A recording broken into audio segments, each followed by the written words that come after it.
a abrir nuestras Biblias en el libro de Efesios.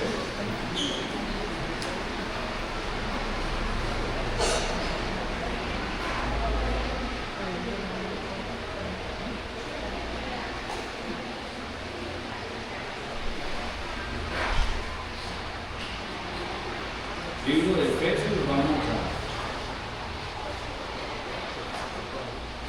a meditar un poquito a mayor profundidad en el texto.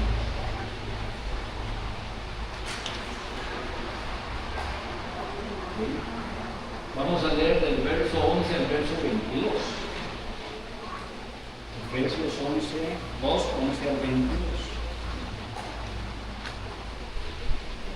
Dice ahí la palabra de Dios: por tanto, acordaos de que en otro oiga, un texto que perdón, estamos en el 4. Perdón, estábamos en el 4. Si estoy dando este estudio a otra persona también, un discipulado.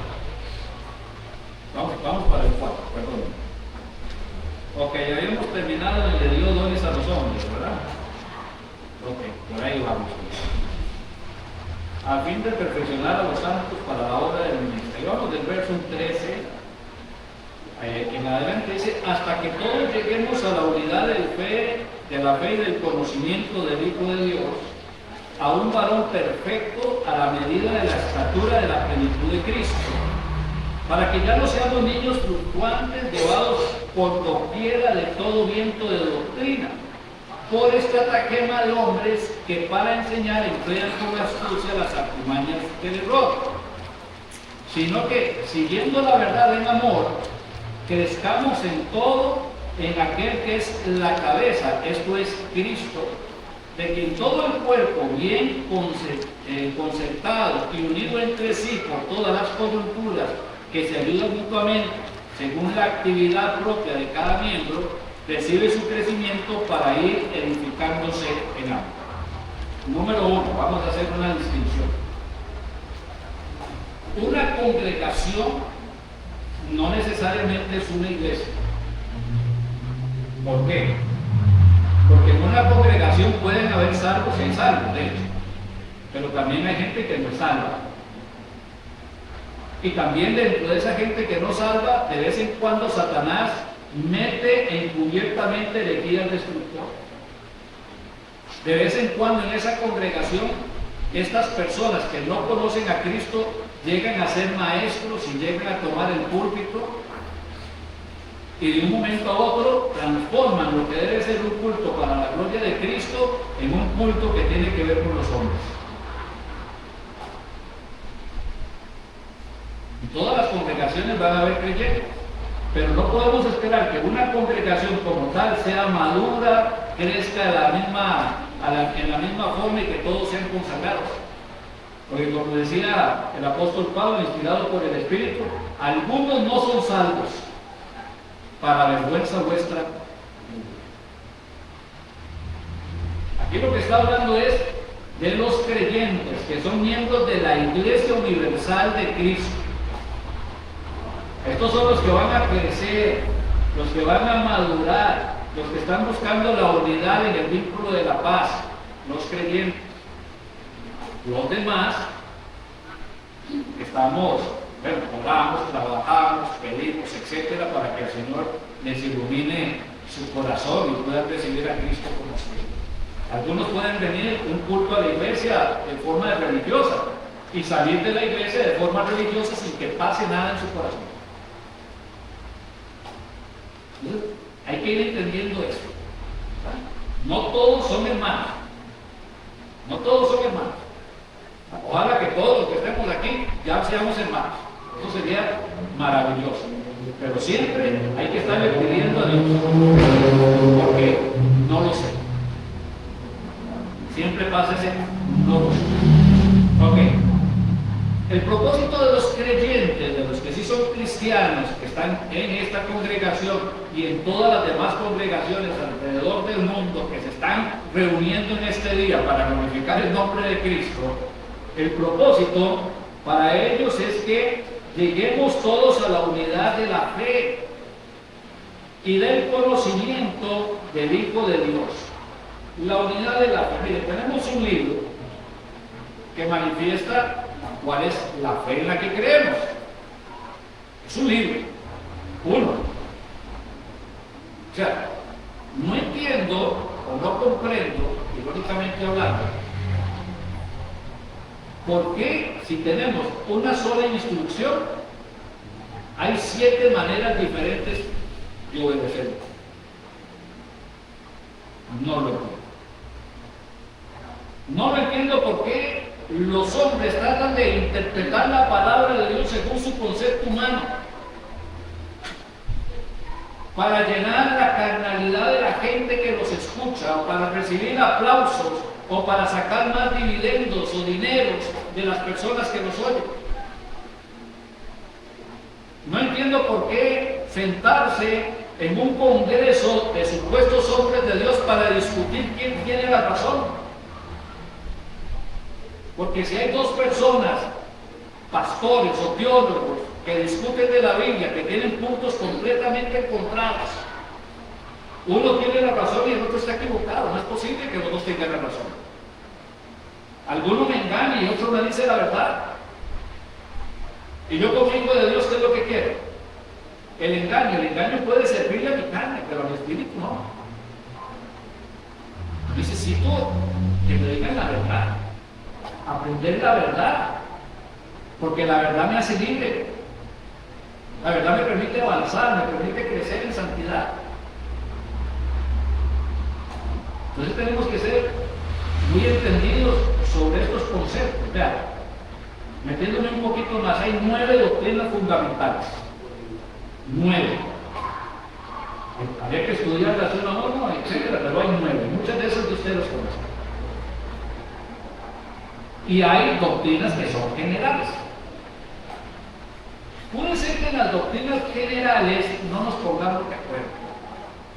Por ejemplo, si Cristo viene antes de la tribulación, a la mitad de la tribulación o al final de la tribulación.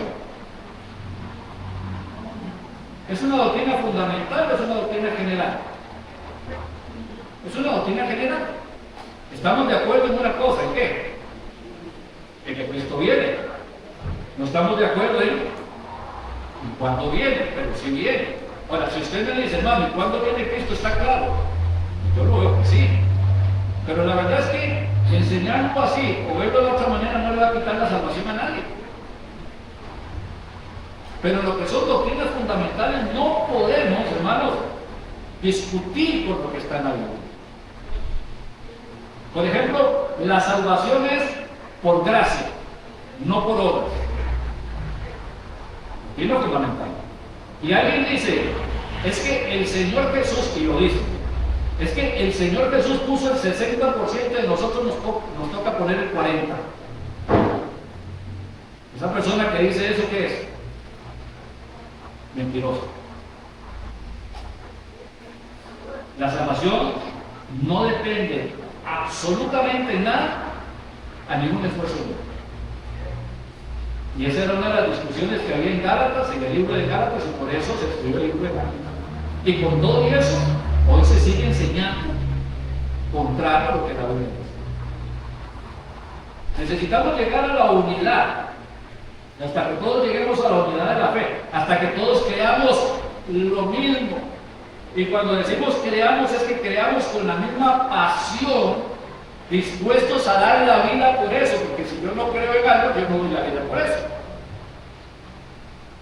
Pero si yo creo, estoy dispuesto a vivir y a morir por Cristo.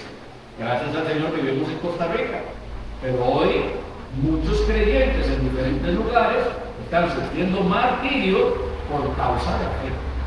Podrían llegar a Cristo, podrían maldecir a Cristo, les podría ir mejor humanamente hablando, pero no llegan a Cristo. Porque creen, verdaderamente creen al punto de dar sus vidas. Están absolutamente convencidos. Porque es que la iglesia de nuestro lado del mundo, del occidente, es una iglesia tan ligera. Hoy cree, mañana no cree, hoy hoy estoy, mañana no estoy, hoy me consagro, mañana no estoy consagrado, hoy sirvo, mañana dejé de servir. ¿Qué pasa? Y si un día su fe estuviese puesta a prueba por causa de un peligro, ¿cómo reaccionaría usted? Cuando estaba en el Instituto Bíblico, ya hace bastantes años, yo creo que casi era discípulo de Jesús.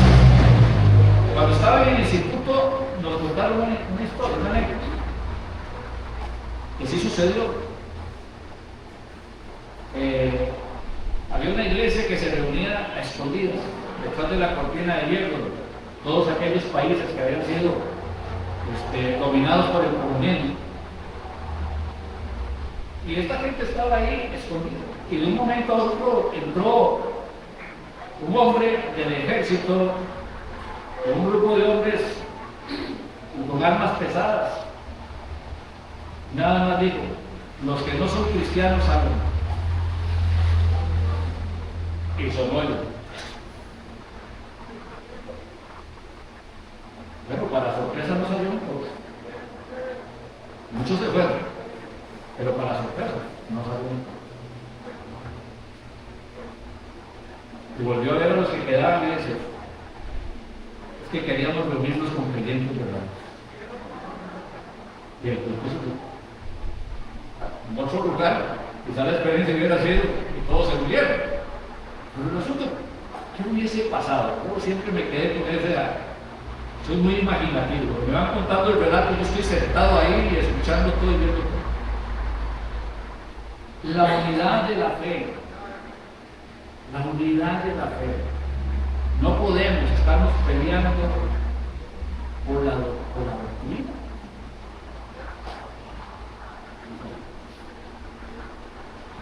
Aparte de que no está bien, qué testimonio tan terrible para las personas que no conocen a Cristo y vean a la iglesia de Cristo luchando, jaloneándose.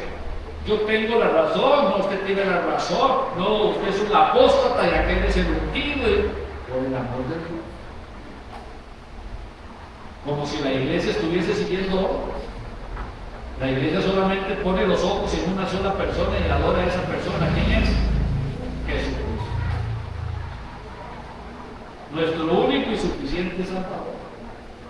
Cuando todo se sale de Jesucristo, del pensamiento de Jesucristo, estamos mal. Ya nos perdimos. Hasta que todos lleguemos a la unidad de la fe. Todos lleguemos. Nadie llega primero.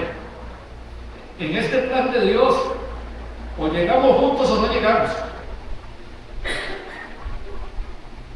O sea, no hay creyentes de primera, de primer rango y de segundo rango, y por allá vendrán uno que otro en el camino rezagado. No, nuestro trabajo como creyentes en el amor de Cristo, si creemos que somos maduros espiritualmente.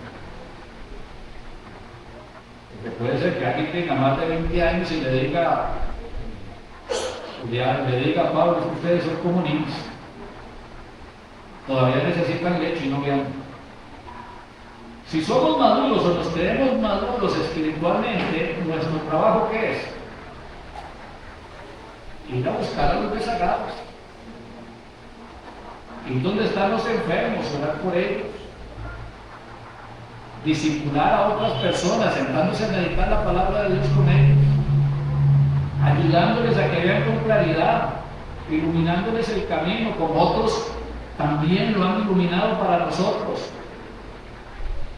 Avanzamos todos juntos y el deber de nosotros es que ninguno se quede. Y si tenemos que soportar las cargas de los otros, soportar no es aguantarme las majaderías, sino tomar al que está débil en la fe y prestarle mi hombro para que se sostenga en el camino mientras que se recupera, tengo que hacerlo. Eso es lo que la iglesia debe ser. Así es como se alcanza la unidad, hasta que todos lleguemos a la unidad de la fe, no algunos, todos. Si hay alguno que se está quedando rezagado, yo todavía no he llegado. Hay que devolverse. No sé si alguno ha visto una película que anda por ahí de Uno Más. No me acuerdo cómo era el título. Uno Más, señor, un soldado que anda rescatando gente caída, heridos en una montaña. Y subía uno más, Señor, uno más, dame uno más, Señor. Pasó toda la noche rescatando heridos, uno más, Señor. Rescató a los suyos y rescataba también a los que no eran suyos. Uno más, Señor, uno más, Señor. ¿Cómo hago para ver al frente si estoy dejando a mis hermanos caídos? Uno más, Señor, uno más. Uno más. Si no puedo irlo a buscar, por lo menos en oración sí puedo hacerlo. Si hay una persona que me dice, ya no más, pastor, no siga. No sigo, pero no puede evitar que ore por esa persona. Y desde mis oraciones sigo, uno más, Señor. Uno más. Hasta que todos lleguemos a la unidad de la fe y del conocimiento del Hijo de Dios. Estar en un culto donde el Señor Jesús no sea el centro de la enseñanza, el centro de la alabanza, el centro de lo que está pasando, es vanidad y aflicción de espíritu. Estar en un culto donde yo llego y solo para ver gente expresarse porque hacen cosas bonitas, yo tener que aplaudir, no me gusta. Estar en un culto donde se habló de, mire cómo usted puede ser bendecido y prosperado, y que haga aquí, y que haga allá, y que haga... Y el Señor Jesús no se mencionó absolutamente para nada, no me gusta. Estar en un culto donde no se habló de salvación y vida eterna, pudiendo haber personas en ese lugar que necesitaban a Cristo y no se dijo nada, no me gusta. La Biblia dice que el propósito de que el Señor Jesús haya venido es que te conozcan a ti, al único Dios soberano, y a Jesucristo a quien has unido. El Señor Jesús dijo, creed en Dios, creed también en mí. El Señor Jesús es nuestra persona central y debe ser nuestra preocupación primaria.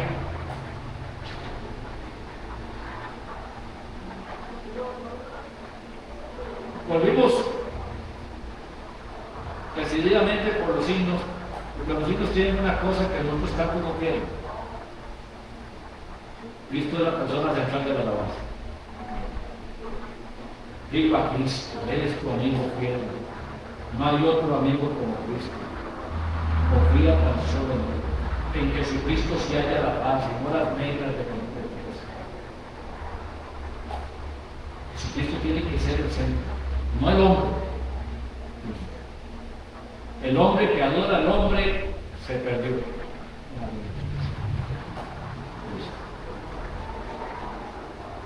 Sigue hasta que lleguemos a la unidad de la fe y del conocimiento del Hijo de Dios, a un varón perfecto. Este varón perfecto es la iglesia en común, todos los creyentes. A un varón perfecto, a un varón maduro. Sería la palabra perfecto. Alguien que ha madurado. Que ha madurado. No sé, hay una niña de 15 años que tiene novio. Es un novio por derecho y de un momento a otro podría quedar embarazada. Podría llegar a ser madre. Esta niña está madura para ser madre.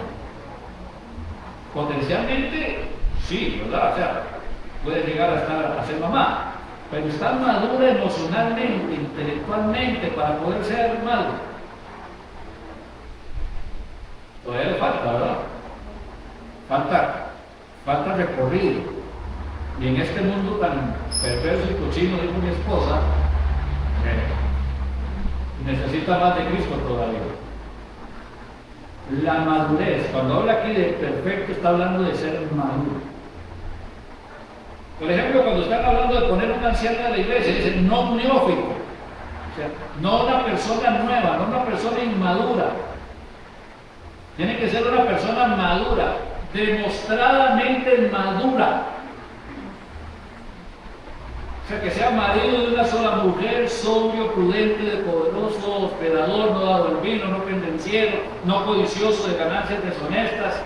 O sea, una persona madura espiritualmente, porque esto solo se alcanza con madurez espiritual, no por esfuerzo humano. Esto es algo que es la obra del Espíritu Santo en el creyente. El Señor quiere que maduremos, que por fin maduremos. A veces maduramos o crecemos en el mundo, en la profesión, en los planes, en los negocios, en la familia, en los sueños, en las metas que teníamos. Pero no maduramos en la palabra de Dios, no maduramos en el conocimiento, no maduramos en el meditar la Escritura, no maduramos en ser hijos de Dios, en servir al Señor. Hemos aprendido a servirlos de Dios. Señor, dame, Señor, te pido, Señor, ayúdame. Pero eso es ser inmaduro. Ser maduro es, Señor, aquí está tu siervo. Señor, ¿qué quieres que haga? Dijo el apóstol Pablo. Madurez, hasta que todos lleguemos a la unidad de la fe y del conocimiento del Hijo de Dios, a un varón perfecto, a la medida de la estatura de la plenitud de Cristo. O sea, ¿hasta cuándo? Dijo una vez Isaías. Dijo el Señor, ¿a quién enviaré? ¿Quién irá por nosotros? Venme aquí, envíame a mí. Después dice, ¿hasta cuándo? Y le dice el Señor, no, el hasta cuándo usted necesitaría 2000 vidas y le falta. Es que nosotros estamos bien como iglesia, nuestra congregación, ejemplo. ¿Por acaso la iglesia se compone solo de esta congregación? ¿Y las demás?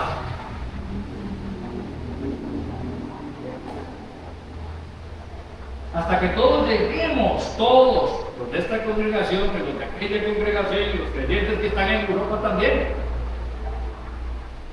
Hasta que todos lleguemos a la unidad, a un varón perfecto, a la medida de la estatura de la plenitud de Cristo. Todos. ¿Cómo es posible que la iglesia occidental ni siquiera le preste atención a los creyentes que en este momento están siendo perseguidos? A personas que están siendo amenazadas de muerte. A lugares donde si usted encuentra una Biblia como en Somalia lo decapitan.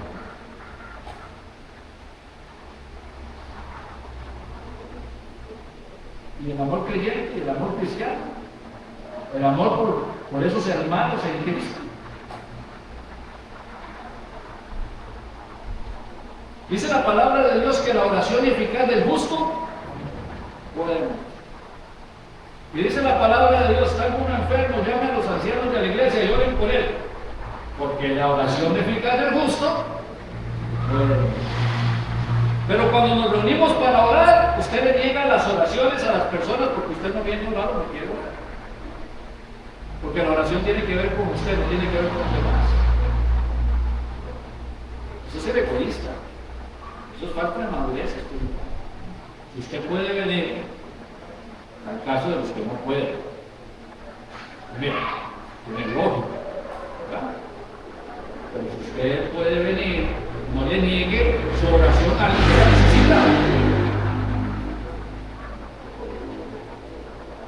¿Cómo le va a negar su oración a alguien que la está necesitando?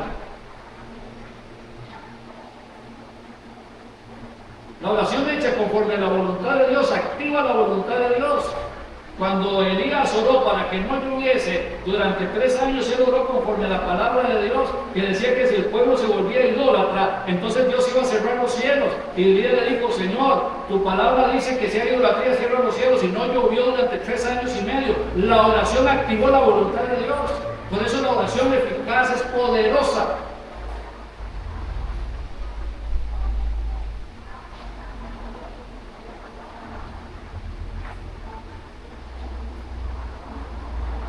Dice la palabra de Dios, verso 14, para que ya no seamos, o para que dejemos de ser, para que ya no seamos niños fluctuantes, llevados por doquiera de todo viento de doctrina, Es que hoy creo esto, pero mañana creo aquello.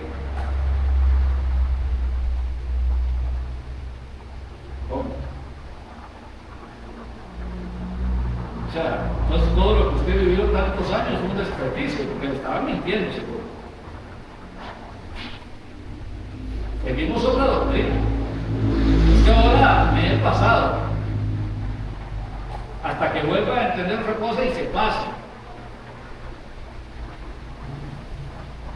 Eso lo hacen los niños.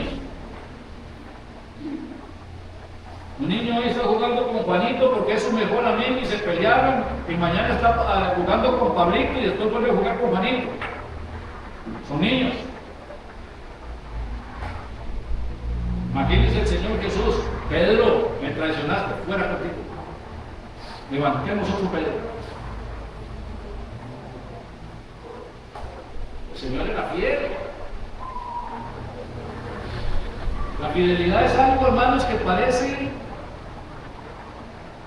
algo como desconocido. La Biblia dice que si yo soy infiel, Él permanece fiel. Los hombres reclaman fidelidad. Cuando trabajamos juntos, si alguien se aparta, esa persona se siente traicionada. ¿Por qué? Porque no sintió que hubo fidelidad. Yo fui fiel, pero no fueron fieles conmigo. En un matrimonio se exige fidelidad. Pero en el amor más grande y hacia la persona más maravillosa, que le demos la vida eterna, nos cuesta ser fieles. Y nos seguimos comportando como niños fluctuantes. Porque hay niños que son queditos. Hay niños que son queditos. Dice: llevados por doquiera de todo viento de doctrina, por estratagemas de hombres. Es que llegó la nueva unción. O sea, teníamos más de 2000 años de no hablar de apóstoles, y de un momento a otro, 20 años atrás, empieza a agarrar más fuerza al hablar de los apóstoles y de los ungidos. O sea, nuevo viento de doctrina, estratagemas de hombres. ¿Cómo hacemos para traer más gente al culto? ¿Qué tenemos que hacer? ¿Qué le vamos a cambiar al culto para que las masas vengan y exista un avivamiento dentro de la iglesia? ¿Qué hacemos? ¿Saben cuál es la respuesta? La real. Si ha estado predicando el Evangelio y glorificando el nombre de Dios, y Jesucristo es el centro en ese lugar, no haga nada. Porque la iglesia no es la que tiene que cambiar. El que tiene que cambiar es aquel que viene afuera. El que tiene que cambiar es el pecador. El que tiene que cambiar es ese hombre malo que tiene que arrepentirse para recibir a Jesucristo como único y suficiente Salvador. El que tiene que cambiar son esas personas. No debemos meter el mundo en la iglesia para tener un avivamiento dentro de la iglesia. En una iglesia, hermanos, lo importante no es llenar las bancas. Eso no nos corresponde a nosotros. ¿Eso a quién le corresponde? El Señor añade los que han de ser salvos. Lo que nos corresponde a nosotros es vendar a los heridos. Que los que están heridos puedan ser sanados o empezar un proceso de sanidad con la salvación de sus almas, con la restauración en sus vidas, con el conocimiento de Dios, adquiriendo la mente de Cristo. Eso es el mesón, eso es lo que una congregación debe ser.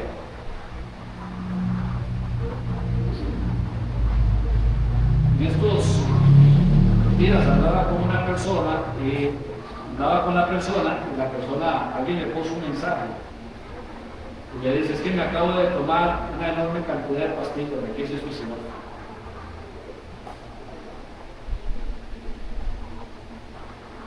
¿Y qué hago? Muchacho joven, ¿y qué hago? Llamemos a 911 y empezar a ver cosas. Al final la mamá llegó y atendió al muchacho, lo llevaron, de verdad la cantidad que se había tomado era increíble. Y le decía a esa persona: imagínense que ese muchacho venga el domingo a la iglesia. Ese muchacho está mal, está quebrantado. Ese muchacho tiene una necesidad emocional y espiritual muy grande. Pero que nosotros aquí estamos envueltos en una pura alegría, en un puro brinco y un puro aplauso, y él que está necesitado y su alma necesitada está ahí, sintiéndose vacío y que nadie lo vuelve a ver. Nadie se acercó, nadie le abrazó, nadie le conoció. A como entró, así se fue. Entró ignorado y salió ignorado. Y ese culto fue maravilloso. Mire, el culto a los 6 meses nadie se acuerda. Nadie se acuerda. Porque la iglesia, hermano, siempre recuerda, es un mesón. Hermano, pero es que hay un concierto cristiano, una fiesta. Bueno, si me lo están anunciando con tiempo y yo quiero ir para estar feliz y aplaudir, ok, pero ya sé que voy. Pero la gente, el enfermo, el necesitado, el que el Señor Jesús recoge en el camino, el que el buen samaritano recogió ahí en el camino, no viene a la iglesia porque necesita estar alegre, viene a la iglesia porque tiene una necesidad profunda en su corazón. Salvación y vida, restauración, fortaleza, consejo, amistad, un abrazo, una voz amiga. Pero llegan personas con estratagemas de hombre, estrategias.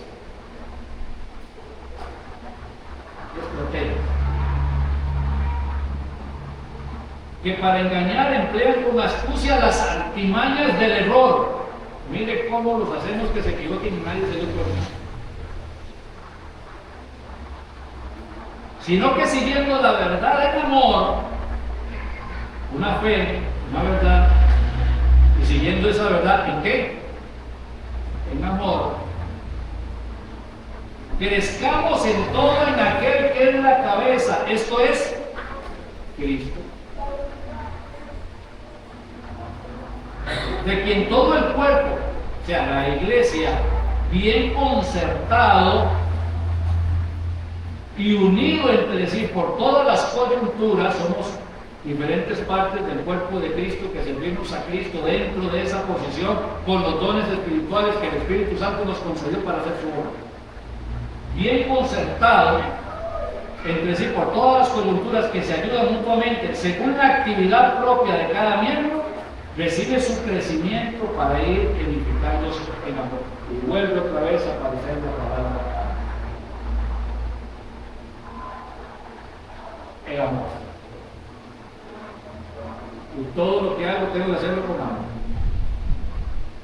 Porque si no lo hago con amor es metal que resuena, símbolo que resuena.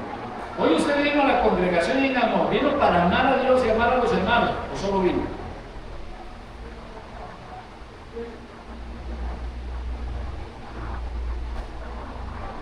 En amor. Cuando amamos a Dios, amamos la obra de Dios. Cuando amamos a Dios, amamos lo que Dios ama, o sea, las personas. En amor.